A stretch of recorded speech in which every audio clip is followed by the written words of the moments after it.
A very good morning, dear students. Welcome back to Metals and Non-Metals.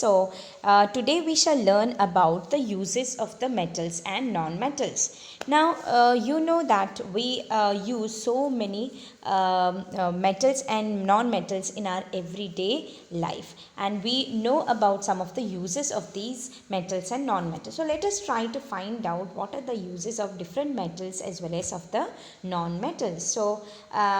Uses of first certain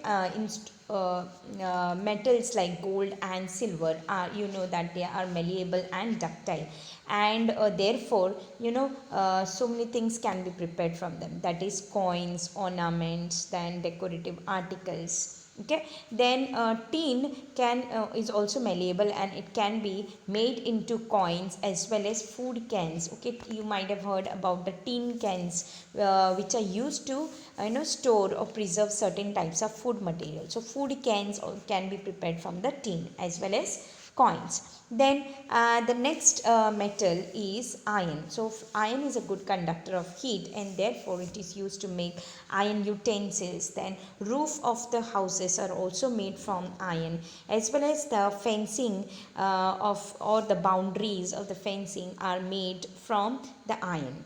Then we have copper, and also copper is the best conductor of heat and electricity, and it is also cost effective, and therefore it can be used to make utensils as well as the wires. And these copper wires, as you know, they are used for electrical gadgets such as radio, refrigerator and other things.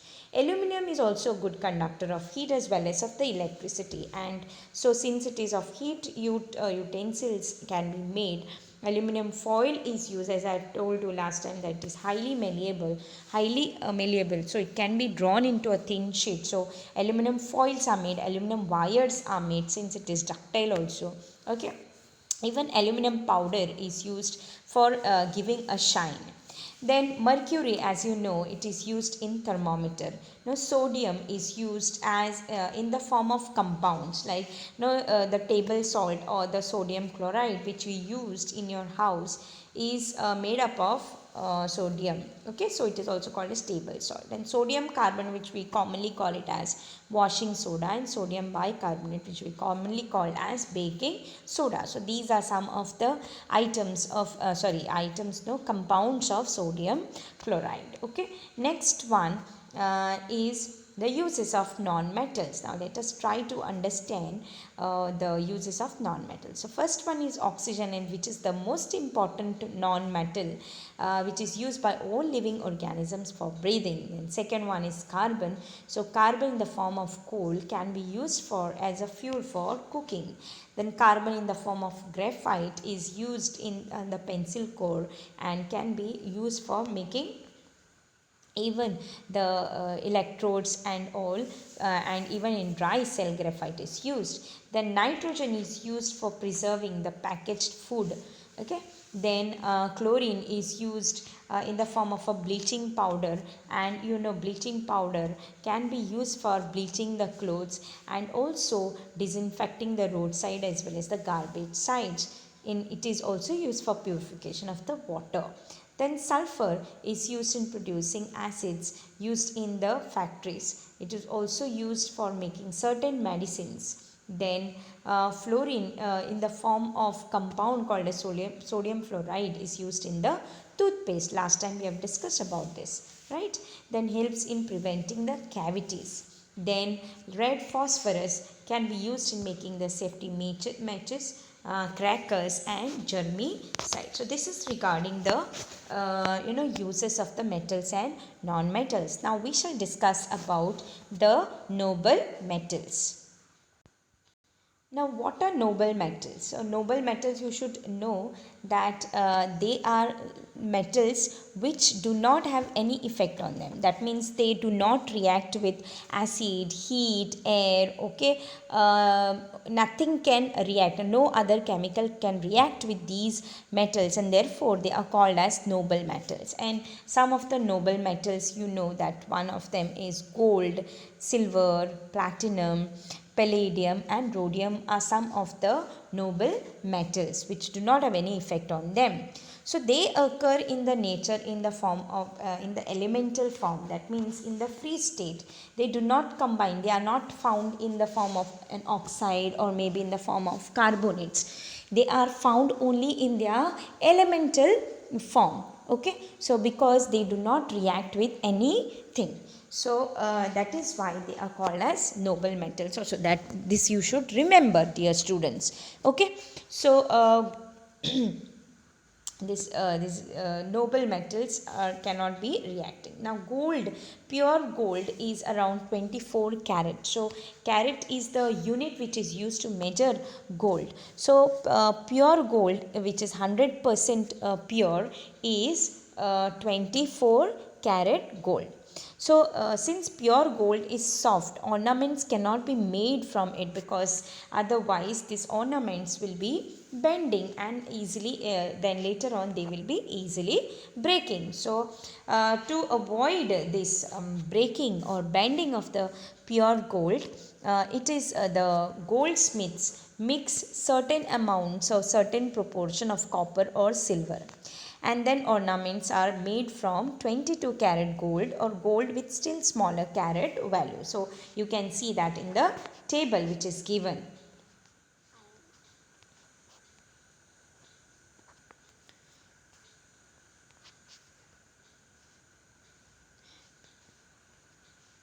Now let us learn about the uses of the noble metals. So gold, silver and platinum are used to prepare ornament, as everybody knows about it. Then silver is used as in the medicines because it has certain antibacterial properties. Gold and silver are used to make the medals and even to make a few electronic devices. Then platinum and palladium are used in a fuel cell or used for hydrogenation reaction. They are used as catalyst. Catalysts are those chemicals which speed up the chemical reactions in their presence, but they do not react. So they are platinum as well as palladium can be used as the catalyst in certain reactions. Okay, so in the fuel cell as well as in the hydrogenation reaction. So this is regarding the the uses of the noble metals. Now let us learn about the purity of the gold. Okay, when we ask the rate of the gold in gold shop, it always differs. Now why is it so? It's because gold is a noble metal and it is found in nature in its elemental form. And elemental form, and the one which is found in element, it occurs in elemental form, and it is around 100% pure gold, that is 24 carat gold. But pure gold, since it is soft, gold ornaments prepared by pure gold may break or bend due to pressure, and hence goldsmith adds specific amount of copper or silver in pure gold, and to prepare ornaments 22 carat gold is mostly used. So here you can see in your in the table which is given on page number 52 about the percentage of the gold as well as how many carats it is. Okay, so the first one, that is the 100% pure gold, is 24 carat. Okay, then 91.66% pure gold is around 22 carats. Then 75% is around 18 carats. 58.3% 33% is 14 carat. 50% is 12 carat, and 41.66% is 10 carat gold. Okay, so this is the percentage of the gold as well as in terms of carat. So mostly we should prefer the 22 carat gold, because it has more shine as compared to the other other percentage or other carat gold. So next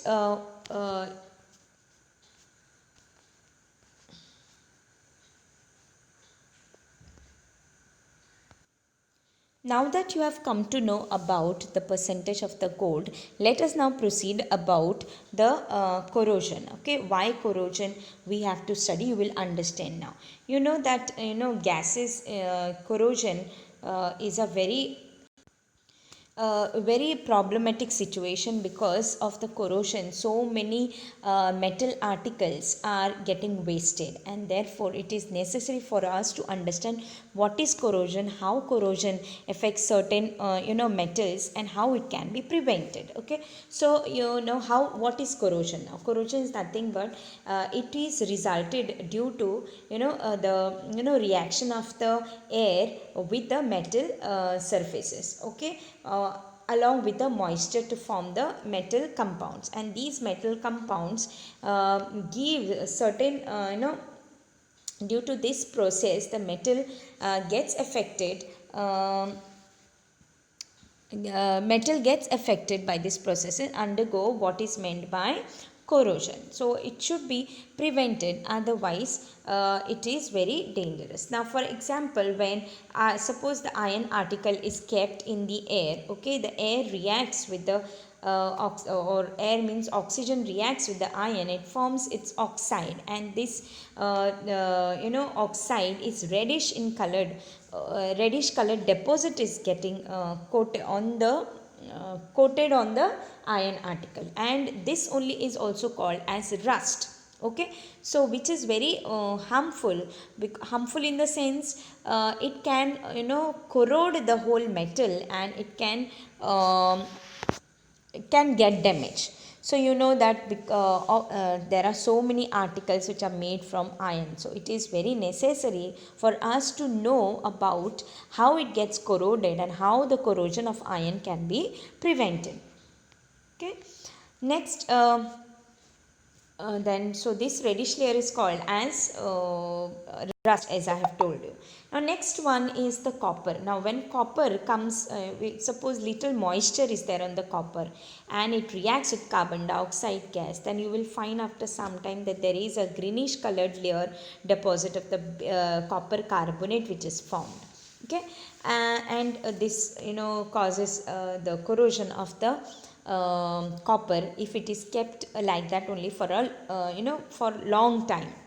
Now next one is silver. Silver also reacts with hydrogen sulfide gas, and a blackish deposit of the silver sulfide is formed. So you might have noticed if you are wearing sometimes the silver chain and all, it gets blackened. It's because it reacts with hydrogen sulfide gas and it forms silver sulfide, and this silver sulfide, the color of silver sulfide is black in color.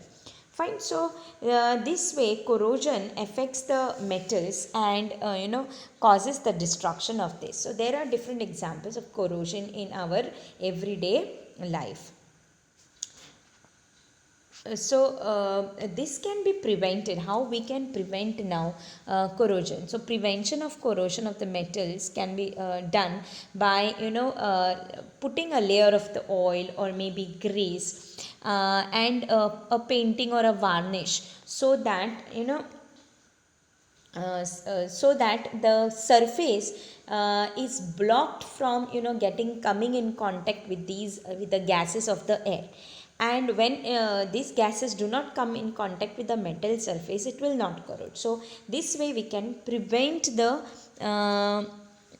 what is that, corrosion. Okay, so then we can also have plating with another non-corroding material also done. So this is also called as electroplating method. Like zinc is one of the electroplating metal which is used to cover the surface. So the contact between the metal surface with the air is lost, and so corrosion cannot occur as the chemical reaction cannot occur. So this you should remember how it can be done.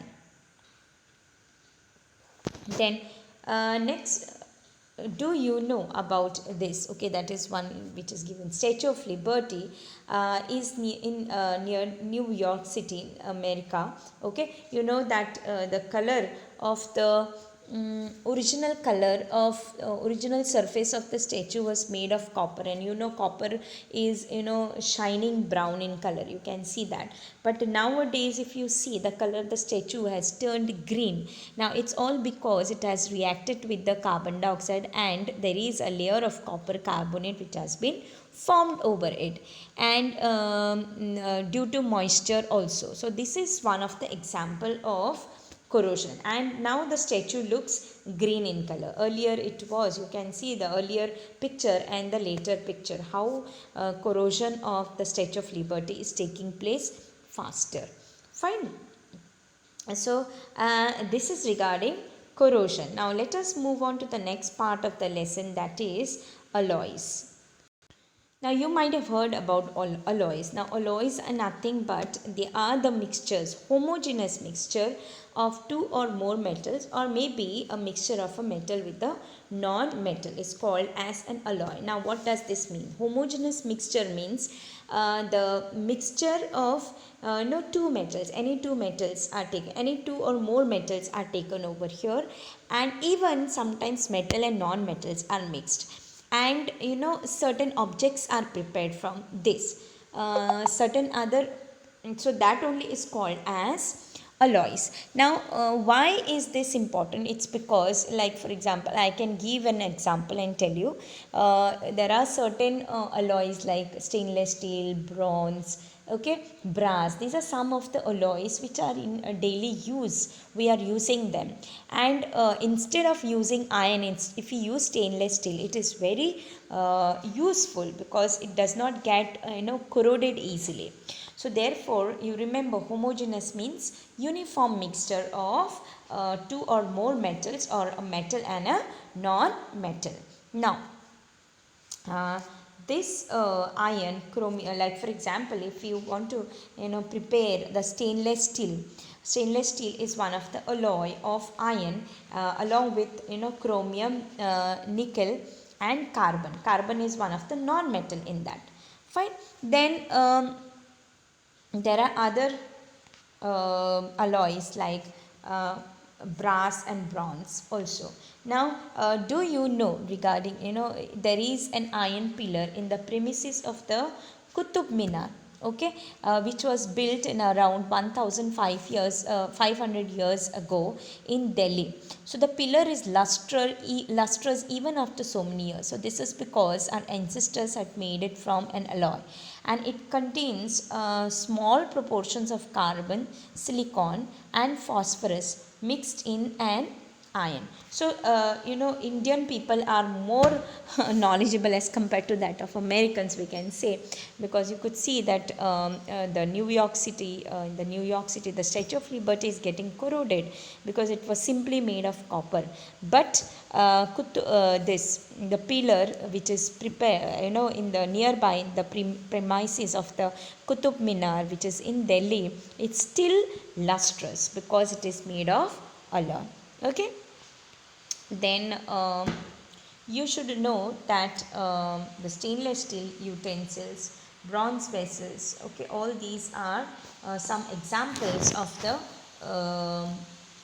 alloys. Then how stainless steel is prepared? Stainless steel is prepared from iron, carbon, chromium and nickel. Okay. Then whereas bronze is made from carbon and copper and tin. Now a cheap variety of stainless steel is also available in the market. Now if you see, it is made up of copper instead of using costly nickel, and therefore it gets vertical cracks in the stainless steel vessel, and it is just because why it is getting getting cracks. It's because instead of nickel, which is costly, what is used? Copper is used, which is, and copper, as you know, is very cheap as compared to that of nickel. So when copper is used, your stainless steel utensils will have a crack. So this is regarding the whole lesson, metals and non-metals. I hope so you have understood about the lesson. So do watch the video completely and try to understand and learn about the metals and non-metals. So thank you, my dear students, and let us meet in the next lesson next time.